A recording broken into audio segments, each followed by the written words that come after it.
Hello everyone, it's Jen from Creative Housewives, and today I'm going to teach you how to make this adorable tote using Cricut Infusible Ink. So the supplies that we are going to need today is we are going to need a Cricut machine. I'm using the Maker 3. We are going to need an easy press. I am using the 10 by 12 because I like to be able to press all at once. So my easy press is bigger than my image itself.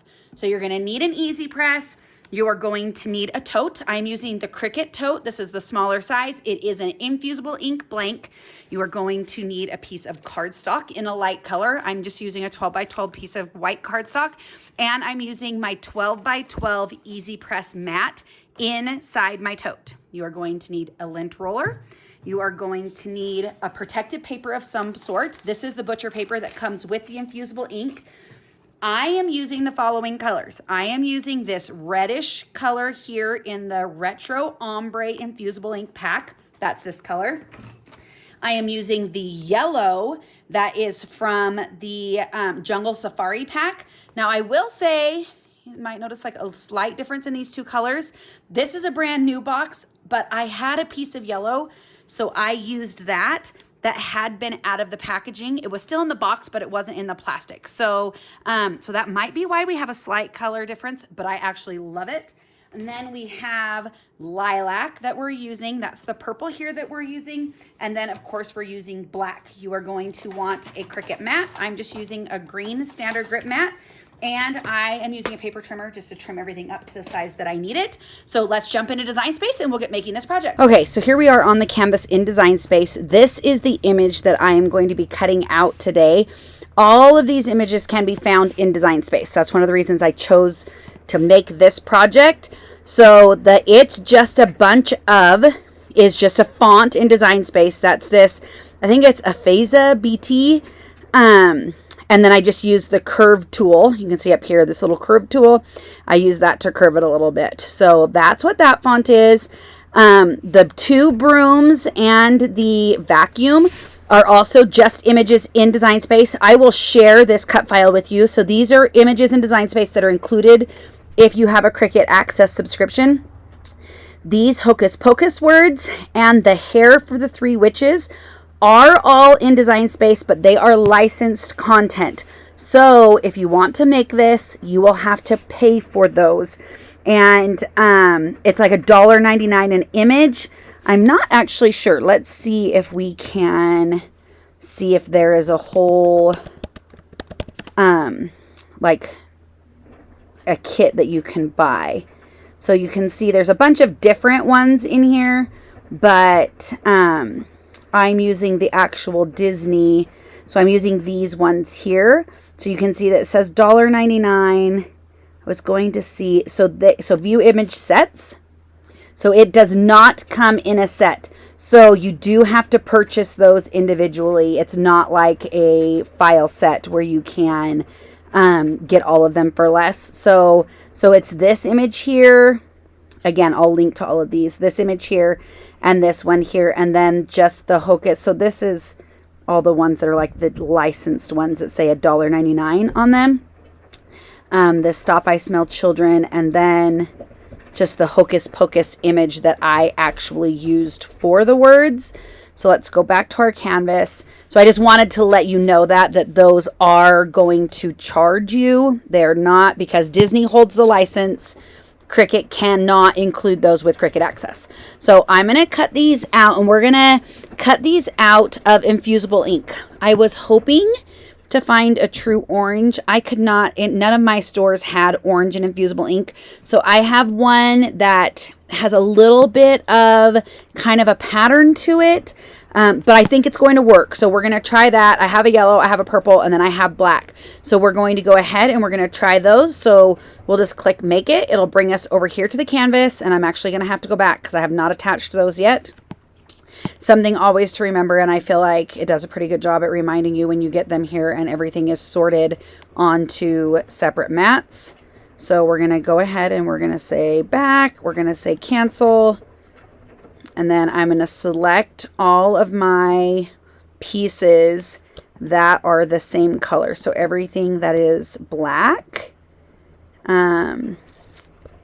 And I'm going to select all of those, and I'm going to go ahead and I'm going to say attach. So now the hair for each of them is still going to end up on a different mat just because they're different colored things. So we'll go ahead and say we're going to cut on mat, hit continue.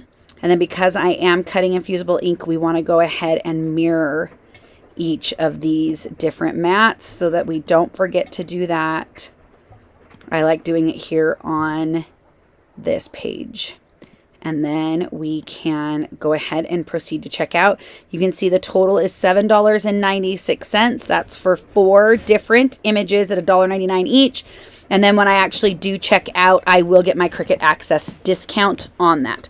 So I'll go ahead and do that, and then we will get cutting. Okay, I did want to let you guys know that there appears to be a problem happening in Design Space right now with this particular image for some reason, that it is not allowing me to share the canvas. Like, I can share the canvas, but it's not allowing you guys to open it. So I will, in the description below, go through and list what each of the image numbers are, and then the font name, and then the size that I did each item. So hopefully that will help you to be able to recreate this if you want to, until we can figure out what's going on. I have reached out to Cricut, so fingers crossed they can help me get this solved, and then you'll be able to access this canvas. Okay, before we get started, I wanted to show you what infusible ink that I'm using for this. So I'm using a roll of black. So that's this one sheet here. I'm using the yellow from this Patterns Jungle Safari one. I'm using the lilac, and then I'm using this reddish color from the Retro Ombre. So I wanted just to show you so you can see that on the paper like itself, before heat is applied, the infusible ink is much duller and lighter than the color. So you need to pay attention to the box. So this looks kind of like a brownish grayish color. This is actually the black. And then for these here, so this is the lilac, and it's will actually should end up this like just like a little bit brighter, a little bit bolder of a color. This one here I feel like is a big difference. So this looks kind of like brickish red, and it really looks more like a, you know, like an old red kind of orangey brick. And then the yellow is also like, you can see like it's still yellow, but it's just brighter, prettier. This did get a little wrinkle from the backing, but that should not be a problem when we actually cut it. And as you might also be able to tell, I've taken my 4 little pieces and just put them all on one mat. So I will cut this piece, and then I will load the mat again the other way. I will cut this piece, and then I'll load the mat again. And I did move this image over to the side on this one so I could put those all on one mat. So I'm just having to work with 2 mats here. And I'm just in Design Space. I'm using the infusible ink setting. I also did want to call out all of these are brand new. So my black is brand new, this is brand new, this is brand new, except for my yellow. So I'm really hoping that the yellow turns out, because in the boxes, when you open them brand new, they come in this, so the box, and then a black plastic bag. So my yellow, I had returned to the box, and the box was closed up, but I did not put it back in the bag. And unfortunately, we won't know what it looks like until after it's pressed. I think it should be fine because it has been in the box. It's been away from any moisture. It should be fine. But also in the box, you'll find there's this like lint-free cloth. So this is in there so that if you want to do a test or whatever, you can. This is polyester, so you can test your infusible ink on this. But this is also great if you're doing something like a tumbler or in like a hard surface that you need to dust it off. This is a lint-free cloth, which is great to use with like the rubbing alcohol. It also comes with butcher paper, and I believe it comes with as many sheets of butcher paper as your thing has in it. So like this black one comes with 2 12 by 12 sheets, so it should come with 2 sheets of butcher paper. But then this little bug one here comes with 4, so it should come with more. I don't know if either one of these are from that, but should come with 4 pieces of butcher paper. I think that's the way I remember them saying that that was going to work. So now we can just get cutting these out.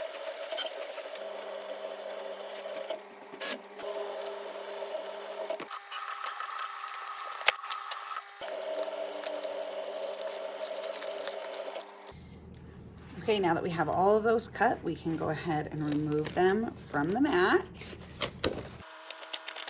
So now we have our big image here, and then we have our little images. So what I'm gonna do is I'm gonna show you how, like, weeding these is different than weeding regular like iron-on or vinyl.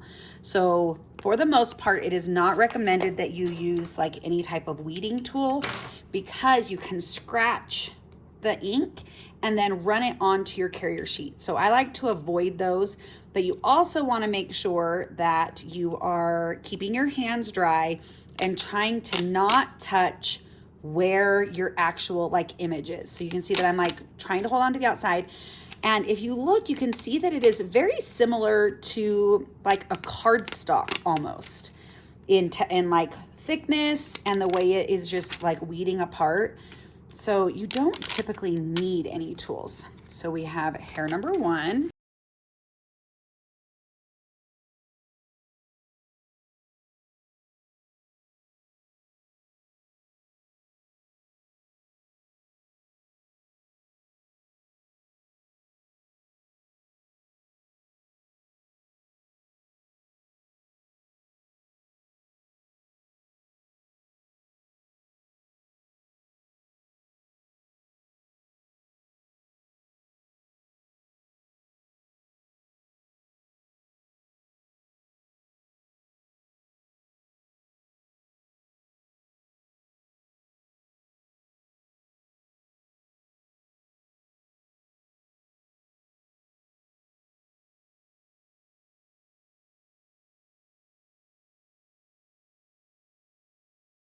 Okay, I added this mat underneath so that you can see what the image looks like.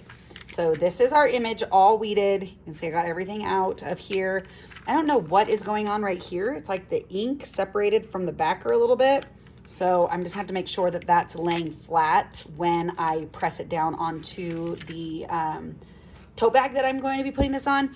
And then I also am not sure why this cut the lines, because I thought it was just one image, but I'm okay with that because I would actually love if there was like a little bit of detail that showed through. I don't know if it will. It may just look like one solid image, but I'm okay with that if it does. So on my design, you saw that we had the heads and stuff, everything on there. So what I'm going to do, so this process is called, I believe Cricut calls it slice and set. So I have this open area here on my design from where the hair was for all the different girls. So what I'm going to do is I'm going to remove the image from the original backing. And then I'm going to take it and I'm going to place it where it should be on the finished image. So I'm just going to set them kind of in place at first, make sure I have everything where I want them, and then I'll go ahead and like stick them down really well. So there's one set of hair. And again, making sure hands are nice and dry and that we are like touching the image itself as little as possible. So I do have my computer up so that I can try to see where I had, like how I had it laid out, because I did like the way it was laid out on the canvas. And then we've got, this was up just a little bit higher. Okay, so I think that looks pretty good. I'm trying to see, I think that's actually right, because on the image, it just went over the S a bit. Let's remove this. A little couple things are kicking up on here. You might also find, I did notice right here on my carrier sheet where it cut all the way through. This carrier sheet is quite thin. That happens. I just used the default setting for Infusible ink and it cut through in that spot. That tends to happen sometimes with Infusible ink. I don't know why that is, but that was the only spot on this whole project that it did. Okay, so we have everything ready. So now because of the slice and set, I'm only gonna have to press this image one time. I can do the whole thing at once. So I'm going to get my tote and everything prepped and then we will get to pressing. Okay, so this is the tote bag that I am using for my project. This is the Cricut tote bag. It's the smaller of the two sizes. And inside the tote bag, I have my 12 by 12 Cricut pressing mat. and a piece of 12 by 12 cardstock.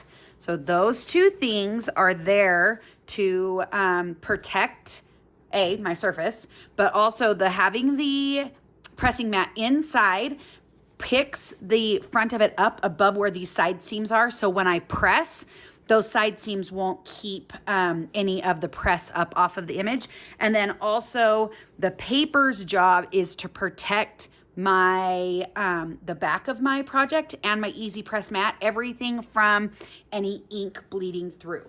So those are in place. We are going to go ahead and just preheat for a few seconds. I am using my big 10 by 12 and it is set for 385 for 40 seconds. That's what the setting is in the Cricut Heat Guide. I'm going to use a lint roller and go over my surface really well. I want to do this because lint, if you've ever seen me do an infusible ink project before, lint is the enemy of infusible ink. My thing is rolling the wrong way. It has a tendency to like change color. It's really weird. Like you can have tiny little dots of lint that you didn't even know were there. And because of the high heat that we're using, you can end up with these little spots. And I like to do it after I pre-press just so that nothing from my press gets on there, but also it gives my tote or my shirt or whatever it is I'm using a moment to cool off for a little bit, so I'm not placing my image onto a hot surface. All right, so here's my image. This is the back side of it, and you might be able to tell that it's like trimmed up all the way around it. When infusible ink first came out, they warned us that when like you trim around your carrier sheet after weeding, that blade, so like I used my my just paper trimmer. So when you go along that line, you can have a little bit of the ink like stay along the edge. So they just recommended to us back then that you trim up your carrier sheet after you've weeded with like a pair of scissors or something, so that just any ink that might be around the edge doesn't transfer onto your base itself. So I'm really just gonna eyeball this. It's just gonna be a fun little trick or treat bag. I do think I wanna make a shirt out of this same image. But for today, we're gonna do the trick or treat bag. And then I'm smoothing this out here along the top, and I'm being careful because remember we had this one weird little spot here. So I wanna make sure that that is laying flat when I press that down. So the carrier sheet for infusible ink itself, I don't feel like is overly sticky, but I feel like it's sticky enough. If you feel like you're having some lifting or that it might move, because we definitely don't want it to move, you can use heat tape to tape it into place. I feel like it's stuck down really well all the way around. So we've got it stuck down. So now that we've got that stuck down, we definitely want to add our protective sheet. This is butcher paper. You can also use, there's other brands of protective sheets, but this comes with your infusible ink. Now we're just going to go ahead and we're going to take our Easy Press and we are going to add it to our image. And I'm just going to place it flat, straight down on top of it. Okay, the time is up. We can go ahead and lift our Easy Press and remove our carrier sheet or our protective paper. Up, we can go ahead and lift our infusible ink. Look at that. Oh, I love it so much. Okay, so look at the back here. You can see how much of the ink transferred off. So that's great. We want to see like as much of this off because then that means it's all here. Look at how good that looks. I am a huge fan. This red actually turned out perfect for her hair. I think it looks so good all the way around. So now we can just pull these out. We can let this cool, but we don't even have to let it cool. This is good to go right now. Like we could go trick-or-treating right this minute. We have our bag ready to go. I hope that this was fun for you. I hope you found it helpful. If you have any questions at all about this project or anything with your Cricut, feel free to leave those in the comments. I'm happy to answer those for you. If you found this helpful, I'd love for you to subscribe to our channel. And of course, give us a thumbs up here on this post or on this video. Also, I did want to call out that I will be adding the links to, or not the links, but the names of each of these different files since this isn't working currently. I'm hoping they'll get back to me fast in just the next few days that we'll be able to just give you the link to this canvas so you can just open it up and make it. But if for some reason it's not working, I will list all of the different, like I'll list the font, I'll list everything that I did, and I will go ahead and put the sizes and stuff in so that you can create this yourself, get a jump start on Halloween, and of course get ready for the new Hocus Pocus movie coming out. Thank you so much for being here and have a great day.